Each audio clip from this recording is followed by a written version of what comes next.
बहुत सारी समस्याएं इस ऑपरेशन के दौरान रही। प्रारंभ में जैसे ही बोरवेल का पता चला कि बोरवेल ऑप्स हो गया है, 3 वर्ष की बच्ची चेतना उसमें गिर गई है, तो उसको निकालने के लिए जैसे ही टीम पहुंची, हमने देखा कि एक्चुअल में इसमें उसी दिन केसिंग निकली थी। केसिंग निकलने की वजह से ये मिट्टी लूज थी, और लूज मिट्टी होने की वजह से जो है वो रुकती हुई गई थी, और लास्ट में जो है अब उसकी बॉडी पूरा कवर हो गई थी मिट्टी से, और आखिरकार उसका सिर्फ कैप और 4 उंगलियों के नाखून दिख रहे थे। इसके अलावा कोई बॉडी उसकी नहीं दिखाई दे रही थी। जैसे अब जिसमें उसके बाद जैसे ही आप उस पर कार्रवाई करोगे, तो जो लूज मिट्टी है जैसे ही कहीं टच होती थी, चाहे कैमरा है चाहे कोई इक्विपमेंट है, तो उसमें एड ऑन हो जाती थी। गर्म कपड़े पहनने की वजह से वो मिट्टी और हल्की सी गीली होने की वजह से वो मिट्टी अंदर नहीं जा पा रही थी, इसलिए उसको निकालना असंभव रहा। उसमें प्रयास चल रहे थे निकालने के लिए, लेकिन क्या है कि एक बार हम उसको 10-12 फीट तक लेके आ गए थे, लेकिन उसमें क्या है कि ऊपर वॉल्वर सकड़ा था, नीचे चौड़ा था। केसिंग होती तो एक साइज का होता, उसी दिन जो है चेतना बाहर निकल जाती, लेकिन उससे 10-12 फीट ऊपर आने के बाद जो जे हुक लगा रखा था स्वेटर में कमर के पीछे, तो वो रिलीज हो गया, और उससे वापस जो है चेतना वापस अपनी पोजीशन पे चली गई। जैसे ही पाइलिंग मशीन ने खोदना स्टार्ट किया, 150 फीट तक खोदने के लिए स्टार्टिंग में प्रारंभ में लूज मिट्टी आई, जिसकी वजह से हम उसके जो पाइलिंग है वो नज़दीक नहीं करा पाए। अदरवाइज हमारा 4 फीट दूर ही पाइलिंग कराने का प्लान था, उसको हमको फिर 8 फीट दूर ले जाना पड़ा। हो सकता है कि एक्चुअल बोरवेल उससे कोलैप्स हो जाए, वाइब्रेशन से और खुदाई से। तो हमने 8 फीट दूर जो है प्लान किया कि जो है पाइलिंग 8 फीट दूर करवाई जाए। 8 फीट दूर करवाने के बाद जैसे ही 150 फीट पर जो है फर्स्ट पाइलिंग मशीन पहुंची, उसकी मैक्सिमम कैपेसिटी 150 फीट थी, उसको हमने फुल यूज किया। सेकंड जो पाइलिंग मशीन आई थी उसकी कैपेसिटी 171 फीट थी, उसको भी हमने कंप्लीट यूज किया। हम चाह रहे थे कि 175 पे जो है उस तक खुदाई करवाएं, और 173 और 176 के बीच में जो है चेतना फंसी हुई। तो जैसे ही हमने खुदाई कंप्लीट हुई, केसिंग डालना प्रारंभ किया।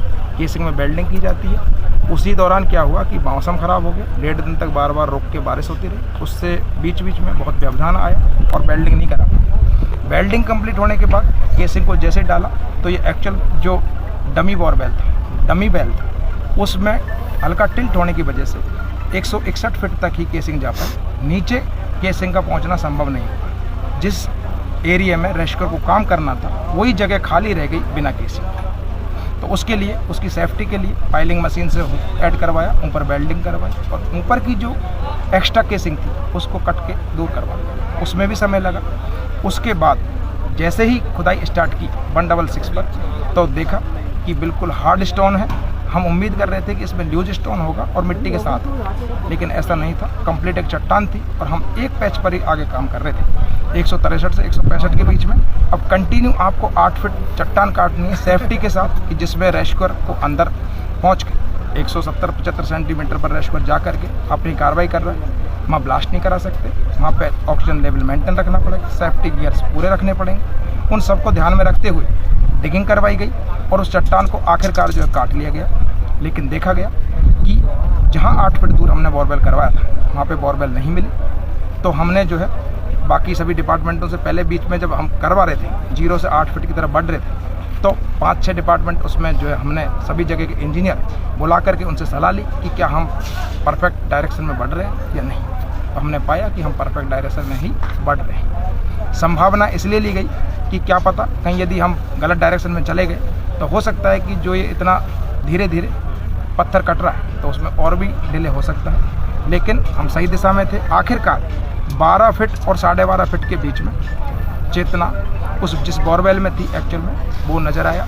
उसके बाद जो है नीचे से लेके ऊपर की तरफ, पैरों से लेके सिर की तरफ कटिंग स्टार्ट की, और उसका डिटेक्शन आज मॉर्निंग में सुबह लगभग 7-8 बजे हो गया था। लेकिन फिर भी सुबह से लेके शाम हो गई, सिर्फ विक्टिम दिखाई देने के बाद, बच्ची दिखाई देने के बावजूद उसको रिलीज करने के लिए पूरा दिन लगे। तो आप सोच सकते हैं कि कितनी विकट परिस्थिति रही होगी अंदर जो है रेस्क्यू के साथ। सर, सबसे पहले बच्ची का कौन सा हिस्सा नज़र आया आपकी टीम को? जैसे ही हमारी टीम पहुंची थी, सिर्फ उसके सिर पर कैप और 4 उंगलियां, इसके अलावा कुछ भी नज़र नहीं आ रहा था। जी, तो क्या एहतियात बरते गए उसको आखिरी समय तक बाहर निकालने के लिए? क्योंकि आज भी सुबह बता दिया गया था कि कुछ ही देर बाद आने वाली है, फिर भी आज 7 बज गए। जैसे ही बोरवेल का पता चला, हमने बता दिया कि बोरवेल डिटेक्ट हो गया है। बोरवेल डिटेक्ट होने के बाद उसमें देखा गया कि कहीं कोई टॉक्सिक गैस तो नहीं है, क्योंकि वो पुराना बोरवेल था। उसके बाद ही रेस्क्यूअर को पूरी सेफ्टी के साथ उस जगह को डिटेक्ट होने के बाद हमने नीचे से लेके ऊपर तक कंप्लीट उस पत्थर को काटा। लगभग वो 1.5-2 फीट की कटाई थी और उस जगह पर जहाँ पे विक्टिम फंसा हुआ है उस जगह बड़ी सेफ्टी के साथ 10-10 इंच जो है काट रहे थे, 10-10 इंच की चिप उतार रहे थे, जिससे कि कहीं कोई ड्रिल मशीन, कहीं कोई चिपिंग मशीन उसको बॉडी को हार्म ना कर दे। इसलिए ही वो टाइम लगने का कारण था। सेफ्टी के साथ जो है हमको उसको इवैक्यूएशन करना। सर बॉडी की कंडीशन कैसी थी, कहीं जख्मी थी क्या वो? ये तो मैं नहीं कह सकता एक्चुअल में कि बॉडी की कंडीशन कैसी थी, क्योंकि जैसे ही हमने टाइम बिना गंवाए उसको निकालते ही जो है मेडिकल केयर के लिए आगे भेज दिया गया। आगे डॉक्टर उनकी रिपोर्ट करता। धन्यवाद सर।